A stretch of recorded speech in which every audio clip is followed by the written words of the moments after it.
அன்பான தேவ பிள்ளைகள் எல்லோருக்கும் இயேசு கிறிஸ்துவின் நாமத்தில் வாழ்த்துக்களை தெரிவித்துக் கொள்கிறேன். பிதாவாகிய தேவனாலும் நம்முடைய கர்த்தராகிய இயேசு கிறிஸ்துவினாலும் உங்கள் எல்லோருடைய வாழ்விலும் கிருபையும் சமாதானமும் உண்டாவதாக என்று சொல்லி உங்களை வாழ்த்துவதிலே நான் மிகுந்த மகிழ்ச்சி அடைகிறேன். தேவ பிள்ளைகளே, நாம் கடந்த 2 வாரங்களாக ஆண்டவர் நமக்கு இந்த 2026ஆம் ஆண்டில் தந்திருக்கிற அந்த வாக்கு தத்தங்களை சுதந்தரிப்பதற்கு பாருங்க, நம்முடைய இருதயம் எப்படி இருக்க வேண்டும் என்று சொல்லி கர்த்தர் பேசிய அந்த வார்த்தையாகிய பயப்படாதே விசுவாசம் உள்ளவனாயிரு என்ற அந்த வார்த்தையை நாம் தியானித்து வருகிறோம். இந்த நாளிலே அதை தொடரப்போகிறோம். வாசிக்க கேட்போம். மார்க்கு 5ஆம் அதிகாரம் 36வது வசனம். அவர்கள் சொன்ன வார்த்தையை இயேசு கேட்டவுடனே ஜெப ஆலய தலைவனை நோக்கி, பயப்படாதே விசுவாசம் உள்ளவனாய் இரு என்று சொல்லி. தேவ பிள்ளைகளே, கர்த்தர் நாம் வாக்குத்தத்தத்தினுடைய நிறைவேறுதலை பெறுவதற்கு கர்த்தர் நம்முடைய இருதயம் எந்த நிலையில் இருக்க வேண்டும் என்பதை எங்கே என்ன செய்கிறார்? வெளிப்படுத்துகிறார். முதலாவது சொல்லுகிறாரு, பயப்படாதே. அப்படின்னா என்ன அர்த்தம்? இந்த வார்த்தையினுடைய அர்த்தம் இதான் பாருங்க. ஆண்டவர் நம்மளை பார்த்து ஒரு கட்டளை கொடுக்கிறார், ஒரு உத்தரவை போடுறாரு. என் மகனே, என் மகளே, பயப்படுறத நிறுத்து. அதான் இந்த வார்த்தைக்கு அர்த்தம். ஆங்கிலத்தில் இப்படி சொல்லுவாங்க, ஸ்டாப் த ஃபியர். பயப்படுவதை நிறுத்து. இதுதான் கர்த்தர் நம்மோடு என்ன செய்கிறார்? முதலாவது பேசுகிறார். 2வது சொல்றாரு, விசுவாசம் உள்ளவனா இரு. அப்படின்னா என்ன அர்த்தம்? விசுவாசித்து கொண்டே இரு, விசுவாசிக்க மட்டும் செய். இதை தான் கர்த்தர் நம்மோடு என்ன செய்கிறார்? பேசுகிறார் பாருங்க. அப்போ ஒன்று செய்யக்கூடாது. அது என்னது? பயப்படுறத நிறுத்து. இன்னொன்று செய்யணும். அது என்னது? தொடர்ந்து விசுவாசித்து கொண்டே என்ன செய்யுங்க? இருங்கள். தொடர்ந்து விசுவாசித்து கொண்டே என்ன செய்யுங்க? இருங்க. பாருங்கள் தேவ பிள்ளைகளே, நாம் கடந்த வாரம் ஏன் கர்த்தர் நம்மை விசுவாசம் உள்ளவனா இருன்னு சொல்லுகிறத நம்ம பார்த்தோம். ஏன்? ஆண்டவருடைய வாக்கு தத்தங்கள் எல்லாமே ஒரு நிச்சயத்தன்மை உடையது. அது நிறைவேறுமா நிறைவேறாதா அப்படின்லாம் என்னது கேள்வியே கிடையாது. கர்த்தர் சொல்லியாச்சுன்னா அது நிச்சயமாக என்ன செய்யும்? நிறைவேறும். அதுக்கு காரணத்தை பார்த்தேன். ஏனென்றால் வாக்கு பண்ணின தேவன் எப்படிப்பட்டவர்? அவர் பொய் சொல்ல ஒரு மனிதன் அல்ல, மனமாற ஒரு மனுபுத்திரனும் அல்ல. அவர் சொல்லியும் செய்யாதிருப்பாரா? வசனித்தும் நிறைவேற்றாதிருப்பாரா? சொன்னவர் சொன்னபடியே என்னது செய்கிறவர். ஆதலால் நம்ம பார்த்த எப்படி கர்த்தர் சொல்லுகிற நல்வார்த்தைகள் எல்லாமே என்னது? நிறைவேறுகிறது. ஒன்று கூட என்னது தவறி போவதே இல்லை. அப்போ பாருங்கள் தேவ பிள்ளைகளே, இந்த நாளிலே நாம் என்ன பார்க்க போகிறோம்? அப்போ வாக்கு தத்தம் நிச்சயத்தன்மை உடையதாக இருக்கிறது என்றால், நம்முடைய வாழ்க்கையில் நம்ம சந்திக்கும் போராட்டங்கள், பிரச்சனைகள் நடுவில் நாம் என்ன செய்ய வேண்டும்? நாம் நம்முடைய பிரச்சனைகளை பார்த்து துவண்டு போகக்கூடாது, மனம் உடைந்து போகக்கூடாது, சோர்ந்து போயிடக்கூடாது. எல்லா சூழ்நிலைகள் நடுவிலும் நாம் கர்த்தருடைய வாக்கு தத்தத்தை நாம் தொடர்ந்து பேசுவோமானால், பாருங்கள் தேவ பிள்ளைகளே, நாம் நம்முடைய பிரச்சனைகள் மேல் ஜெயம் பெற்று கர்த்தருடைய வார்த்தை நம்முடைய வாழ்க்கையில நிறைவேறுகிறதை நாம் என்ன செய்வோம்? அனுபவிப்போம். அப்போது நம்ம தொடர்ந்து இப்போ என்ன பார்க்க போகிறோம்? எல்லா சூழ்நிலை, நீங்கள் வாழ்க்கையில சந்திக்கிற எல்லா சூழ்நிலை நடுவிலும் நீங்கள் என்ன செய்ய வேண்டும்? ஆண்டோட வாக்கு தத்தத்தை என்ன செய்யுங்க? தொடர்ந்து பேசுங்க.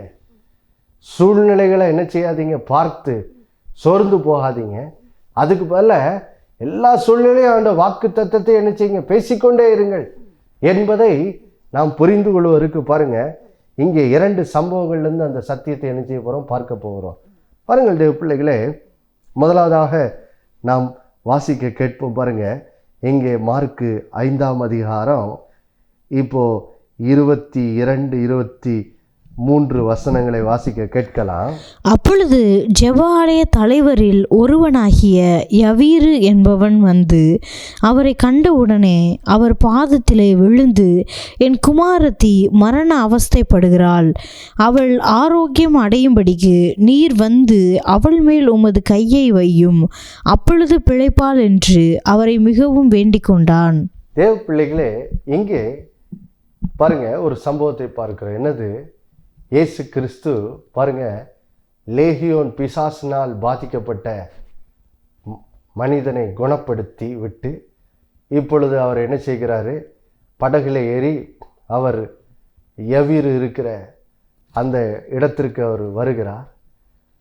வந்தவுடன் பாருங்க, யவீரு என்ற ஒரு ஜெப ஆலய தலைவன் என்ன செய்கிறாரு பாருங்க, அவருடைய மகள் இப்போ கிட்டத்தட்ட மரிக்கும் தருவாயில் இருக்கிறாள்.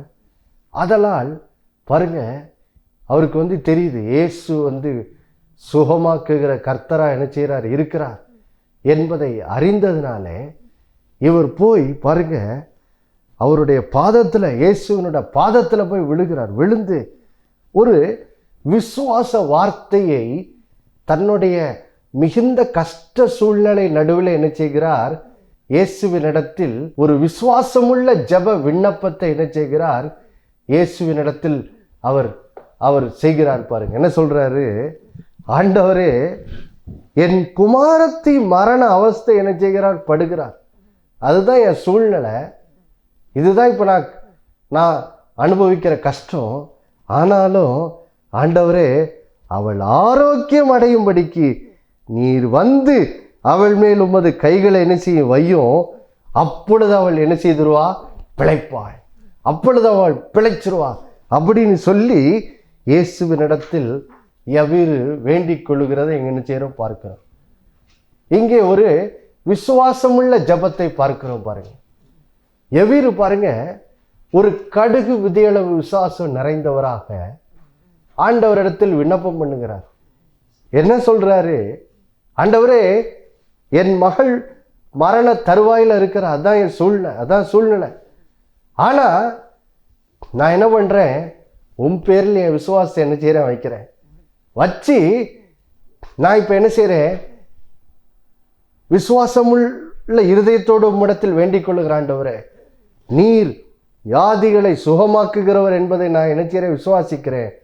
அதனால நீங்க என்ன பண்ணுங்க ஆண்டவரே, என் வீட்டுக்கு என் மகள் மேல நீங்க மட்டும் கைகளை வச்சுட்டா போதும், அவள் பிழைத்து கொள்வாள்.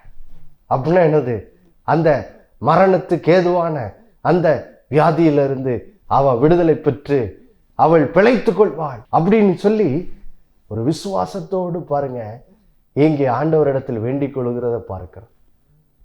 பாருங்கள் தேவ பிள்ளைகளே, இங்கே யவீரு சந்திக்கிறது மகள் மரணத்துக்கு ஏதுவான ஒரு வியாதி. ஆனா பாருங்க இவருக்கு தெரியுது இயேசு எப்படிப்பட்டவர் என்பது. ஏன்னா இயேசு எங்கு சென்றாலும் சகல வியாதி உள்ளவர்களை, நோய் உள்ளவர்களை என்ன செய்தார், குணமாக்கினார். அப்போ இவரோட விசுவாசம் என்ன, இந்த மரண அவஸ்தைக்கு ஏதுவான இந்த வியாதியிலிருந்து என் குமாரத்தியை இயேசு என்ன செய்வார், குணமாக்குவார். அவர் குணமாக்க வல்லவர் என்பதை உறுதியாய் விசுவாசித்து பாருங்கள் தேவ பிள்ளைகளே, எங்கே யவீரு இயேசுவினிடத்தில் பாருங்க வேண்டிக் கொள்வதை நம்ம என்ன செய்கிறோம், பார்க்கிறோம். அப்போ பாருங்கள் தேவ பிள்ளைகளே, இங்கே நாம் பார்க்கிற விசுவாச பாடம் என்ன, எங்கே சூழ்நிலை மோசமா இருக்குது. ஆனா இங்கே யவீரு தன்னுடைய சூழ்நிலையினால் வருகிற அவிசுவாசத்தை பேசல. இவர் என்ன பேசுகிறாரு, ஆண்டவர் எப்படிப்பட்டவர் என்பதை அறிந்து கொண்டு அவர் பாருங்க தன்னுடைய விசுவாசத்தை பேசுகிறார். ஆண்டவரே நீங்கள் வாங்க, என் மகா மேல கையை வைங்க, கண்டிப்பா என்ன செய்வா, பிழைச்சிருவா, கண்டிப்பா பிழைச்சிருவா ஆண்டவரே அப்படின்னு சொல்லி ஒரு விசுவாசத்தோடு வேண்டிக் கொள்ளுகிறத என்ன செய்கிறோம், பார்க்கிறோம். பாருங்க, அப்போ இதுதான் தேவ பிள்ளைகளை நம்ம கூட செய்யணும். நம்முடைய வாழ்க்கையில் சில கஷ்டங்கள் வரலாம், சில போராட்டங்கள் வரலாம். அப்போது நம்ம என்ன செய்யணும்? ஜபத்தில் பாருங்க, நம்ம நம்முடைய பிரச்சனையை சொல்லி சொல்லி ஆண்டவர்கிட்ட போய் புலம்புறது இல்லை. இல்லை இல்லை இல்லை இல்லை இல்லை இங்கே இவர் போய் ஆண்டவர்கிட்ட ஐயோ ஆண்டவரே மகா இப்படி இப்படி கஷ்டப்படுறாளே, ஆண்டவரே இப்படிப்பட்ட வியாதி இருக்கே, ஐயோ ஆண்டவரே நான் என்ன பண்ணுவேன் அப்படின்னு போய் இவர் புலம்பிக்கிட்டல. போய் ஒரு விசுவாசமுள்ள ஜபத்தை என்ன செய்கிறார்? ஏறெடுக்கிறார். ஆண்டவரே நீங்கள் வாங்க, நீங்கள் சுகமாக்க வல்லவர், அதனால் நீங்கள் என் மக மேலே என்ன செய்ய கை வைங்க, என் மகா பிழைச்சிருவா. எப்படிப்பட்ட ஒரு விசுவாசமுள்ள ஜபம் பாருங்கள். அப்போது பாருங்கள் தேவ பிள்ளை, நீங்களும் இதை தான் செய்யணும். உங்களுடைய கஷ்டத்தின் நடுவில், எடுத்துக்காட்டுக்கு ஒருவேளை பல வருடங்களாக அவங்க வாழ்க்கையில் ஒரு முன்னேற்றம், ஒரு உயர்வு இல்லாத ஒரு நிலை இருக்கலாம். ஆனால் ஆண்டவர் என்ன சொல்லியிருக்கிறாரு? வருஷ வாக்கு தத்துவத்தில், நான் சர்வ வல்லமையுள்ள தேவன், உன்னை மிகவும் திரளாக என்ன செய்வேன், பெருக பண்ணுவேன்னு சொல்லி ஆதியாகமம் 17ஆம் அதிகாரம் 1-2 வசனத்திலேருந்து நம்மோடு பேசி இருக்கிறார் அல்லவா? அப்போது பாருங்கள், நீங்கள் என்ன பண்ணணும்? உங்களுடைய பல வருடமாய் ஒரு உயர்வு இல்லாமல், ஒரு முன்னேற்றம் இல்லாமல் இருக்கிறது, அதை குறித்து தேவ சமூகத்தில் போய் புலம்புறதை விட்டுட்டு நீங்கள் என்ன சொல்லணும்? ஆண்டவரே நான் பல வருடமாக முன்னேற்றம் இல்லாமல் இருக்கிறேன், ஆனால் இந்த வருடம் நீங்கள் வாக்கு பண்ணியிருக்கீங்களே ஆண்டவரே, என்னை மிகவும் திரளாக பெருக பண்ணுவேன்னு. அப்பா, நீங்கள் சர்வ வல்லமையுள்ள தேவன் என் வாழ்க்கையில் வெளிப்பட்டு என்னை மிகவும் திரளாக பெருக பண்ணுங்கன்னு சொல்லி நீங்கள் விசுவாசத்தோடு என்ன செய்யணும்? ஜெபிக்கணும். இப்படி ஜெபிக்கும் போது பாருங்க, உங்களுடைய ஜெபங்களுக்கு என்ன செய்து பதில் வருகிறது. பாருங்க, இங்கே எவீரு இந்த ஜெபத்தை செய்கிறார். செய்துட்டு பாருங்க, இயேசு இப்போ அவருடைய வீட்டுக்கு கூட்டிகிட்டு போகிறாரு. கூட்டிகிட்டு போகும்போது நடுவில் பார்த்தீங்கன்னா இன்னொரு பெண், மிகுந்த வியாதிப்பட்ட ஒரு பெரும்பாடுள்ள ஸ்திரீ இயேசு விசுவாசித்து சுகம் பெற்று விடுகிறாள். அப்போது இயேசு அந்த பெண்ணோடு பேசி கொண்டிருந்த அந்த நேரத்துக்குள்ள பாருங்க, யவீரனுடைய வீட்டில் இருந்து செய்தி வந்துருச்சு. என்ன செய்தி? உம்முடைய மகள் மரித்து போனாள் அப்படிங்கிற செய்தி வருது. அப்போ அந்த செய்தி வந்தபோது தான் இப்போ கர்த்தர் பாருங்க, யவீருக்கிட்ட இந்த வார்த்தைகளை நம்ம வாசிக்க கேட்ட முதல்ல வாசிக்க கேட்ட வார்த்தைகளை என்ன செய்கிறார்? பேசுகிறார். மறுபடியும் வாசிக்க கேட்போம். மார்க் 5:36. அவர்கள் சொன்ன வார்த்தையை இயேசு கேட்டவுடனே ஜெப ஆலய தலைவனை நோக்கி, பயப்படாதே, விசுவாசம் உள்ளவனாயிரு. அதாவது இங்கே ஆண்டவர் எவீரின் இடத்தில் என்ன பேசுகிறாரு? பயப்படாத, விசுவாசம் உள்ளவனாக இரு அப்படின்னு சொல்லும் போது ஆண்டவர் என்ன சொல்கிறாரு? எவீரு, நீ என்னிடத்தில் வேண்டிக் கொண்ட போது ஏற்கனவே உன் மகள் மரண அவஸ்தைப்படுகிறவளாக தான் இருந்தாள், மரணத்துக்கு ரொம்ப நெருக்கமாக தான் இருந்தாள். ஆனால் அந்த சூழ்நிலை நீ என்னிடத்தில் விசுவாசத்தோடு கூட, ஆண்டவரே நீங்கள் வந்தா அவள் பிழைப்பாள் அப்படிங்கிற ஒரு பெரிய விசுவாசத்தோடு தான் என்கிட்ட ஜெபம் பண்ண. இப்போ நீ என்னிடத்தில் வேண்டிக் கொண்ட போது எந்த விசுவாசமுடையவனாக இருந்தாயோ, இப்போ உன் மகள் மரித்து போனால்னு சொல்லிக்கிற ஒரு கெட்ட செய்தியை கேட்டிருக்கிற. அந்த செய்தி கேட்ட அந்த சூழ்நிலை நடுவில் நீ என்ன பண்ணிடாத, உன் விசுவாசத்தை என்ன செய்யாத, மாற்றி விடாத. தொடர்ந்து என்ன பண்ணு? ஆண்டவரே நீங்கள் வாங்க, என் வீட்டுக்கு என் மகள் மேல் கையை வச்சுட்டா அவள் பிழைப்பாள்னு நீ கொண்டிருந்த அந்த விசுவாசத்தை, என் மகள் மரித்து போனால்னு சொல்லி உனக்கு ஒரு செய்தி வந்திருக்குதே, அந்த செய்தி அந்த சூழ்நிலை நடுவிலும் நீ தொடர்ந்து நீ ஆரம்பத்தில் கொண்டிருந்த விசுவாசத்தை என்ன செய்ய கொண்டவனா இரு. ஓ விசுவாசத்தை என்ன செய்யாத, மாற்றி விடாதேன்னு சொல்லி தான் கர்த்தர் இங்கே பாருங்க எவீரின் இடத்துல என்ன செய்கிறார்? பேசுகிறார் பாருங்க. அப்போ ஆண்டவர் இங்கே பேசுகிற வார்த்தையே என்னது? நம்ம ஆரம்பத்தில் நம்முடைய கஷ்டத்தின் நடுவில் நம்ம ஆண்டவர் இடத்துல போய் ஒரு விண்ணப்பத்தை பண்ணியிருக்கிறோம், ஒரு ஜபத்தை பண்ணியிருக்கிறோம்.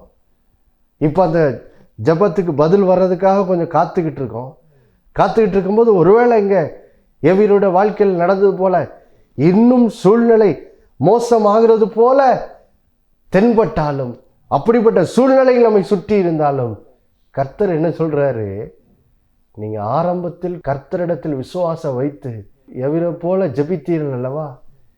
ஆண்டவரே, சூழ்நிலை இப்படிதான் இருக்கு, ஆனாலும் நான் உங்களோட வாக்கு தத்தத்தை விசுவாசிக்கிறேன்னு சொல்லி நீங்க ஜெபித்தீங்கள, அந்த ஆரம்பத்தில் கொண்டிருந்த அந்த விசுவாசத்தை என்ன செய்யாதீங்க.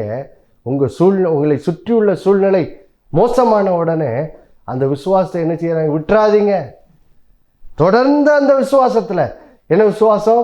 ஆண்டவர் வாக்கு பண்ணியிருக்கிறார், என்னை மிகவும் திரளா நினைச்சவர் பெருக பண்ணுவார், ஏன்னா அவர் சர்வ வல்லமையுள்ள தேவன் அப்படின்னு அந்த வாக்கு தத்தத்தை விசுவாசிக்கிறீங்களே, அந்த வாக்கு தத்தத்தை தொடர்ந்து என்ன பண்ணுங்க? விசுவாசிங்க.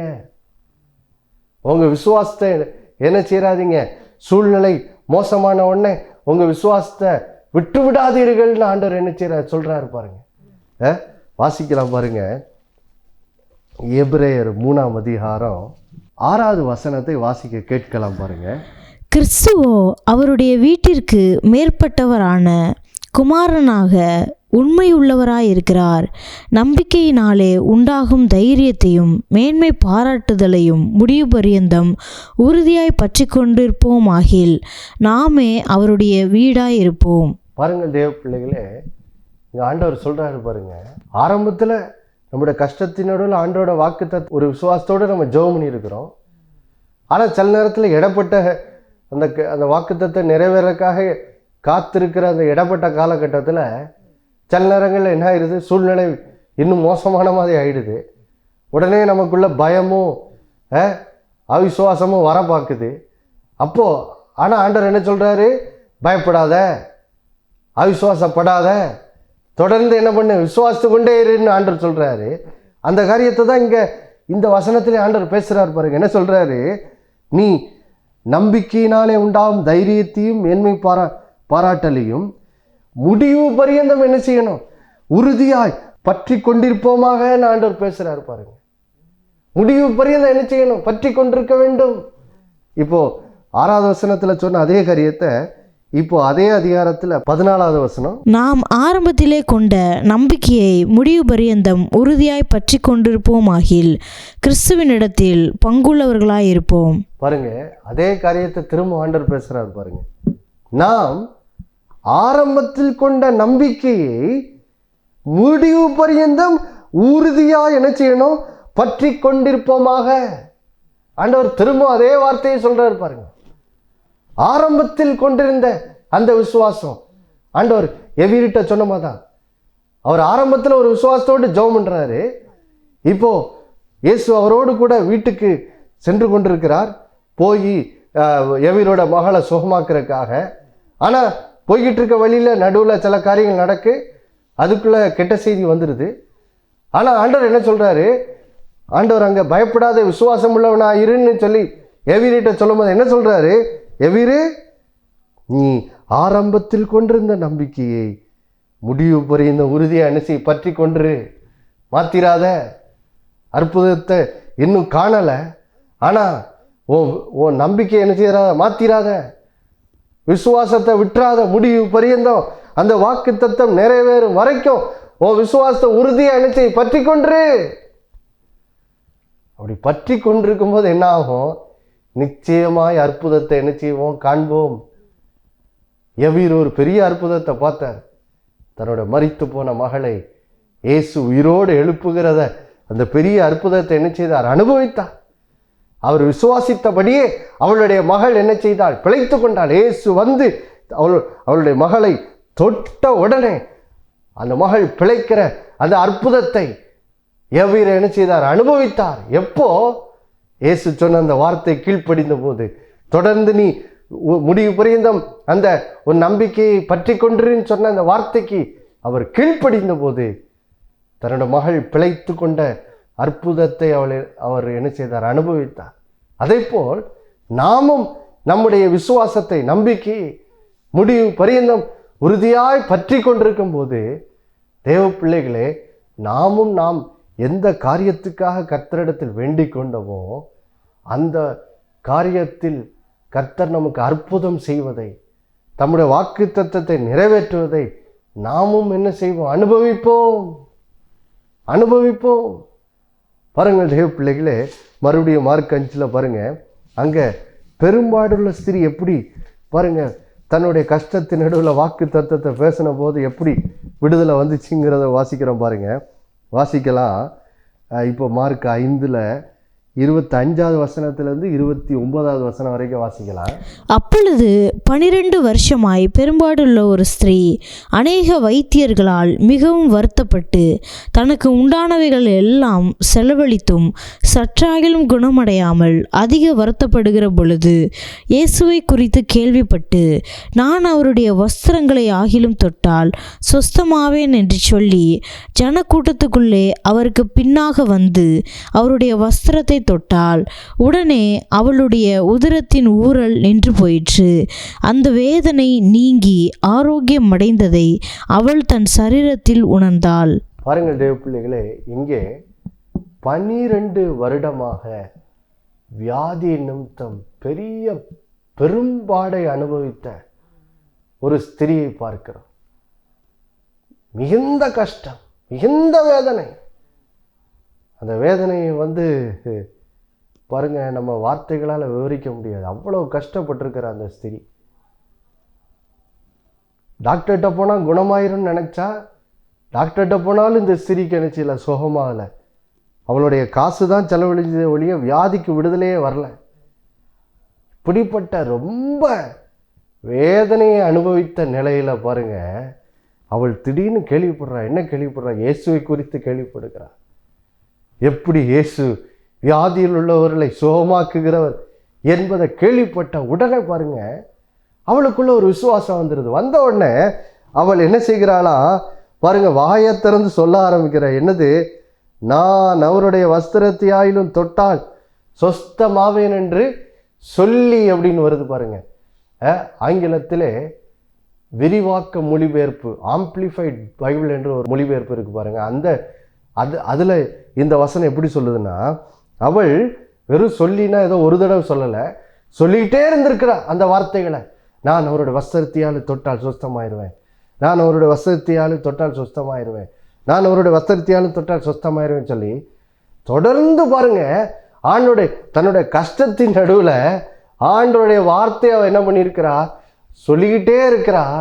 சொன்ன போது என்னாச்சு பாருங்க, அவள் அறிக்கையிட்டபடியே அவள் ஜனக்கூட்டத்தின் நடுவிலே பாருங்க இயேசுவுக்கு பின்னாக சென்று இயேசுவின் வஸ்திரத்தை தொட்ட உடனே பாருங்க, அவள் விசுவாசித்தபடியே என்னாயிற்று?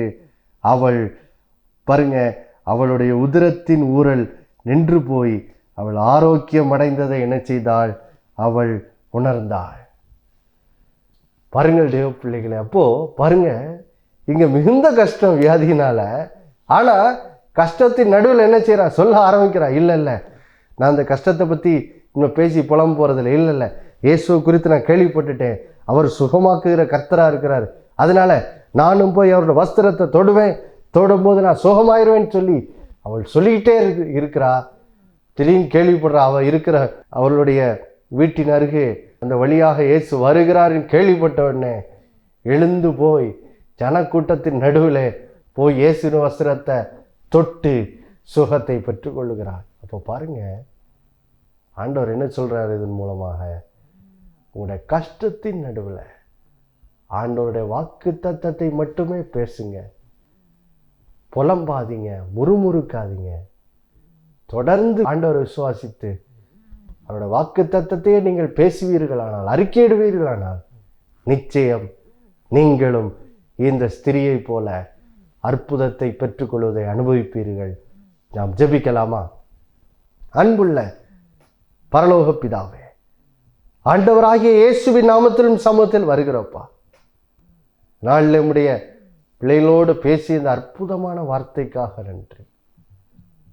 என் மகனே, என் மகளே, நீ ஆரம்பத்தில் கொண்டிருந்த நம்பிக்கை முடிவு பரியந்தம் உறுதியாய் பற்றி கொன்று அப்படின்னு சொல்லுகிற இந்த வார்த்தையை இன்றைக்கு யவீருடைய வாழ்க்கையின் மூலமாய் சுகம் பெற்ற பெரும்பாடுள்ள ஸ்திரீயின் வாழ்க்கையிலிருந்து நீர் கற்றுக் கொடுத்ததுக்காய் ஸ்தோத்திரம். இந்த நாளில் கேட்ட வசனத்தின்படி நம்முடைய பிள்ளைகள் தங்களுடைய கஷ்டத்தின் நடுவில் ஆண்டவரே, உம்முடைய வாக்கு தத்தத்தை விசுவாசித்து ஜெபிக்கிறது மட்டும் இல்லை, அந்த வாக்கு தத்தம் நிறைவேற காத்திருக்கும் காலத்திலே ஒருவேளை சூழ்நிலை இன்னும் மோசமாகும் போதும் அவர்கள் தொடர்ந்து அந்த ஆரம்பத்தில் கொண்டிருந்த நம்பிக்கையை அவர்கள் பற்றி கொண்டிருக்க பிள்ளைகளுக்கு உதவி செய்யுங்க.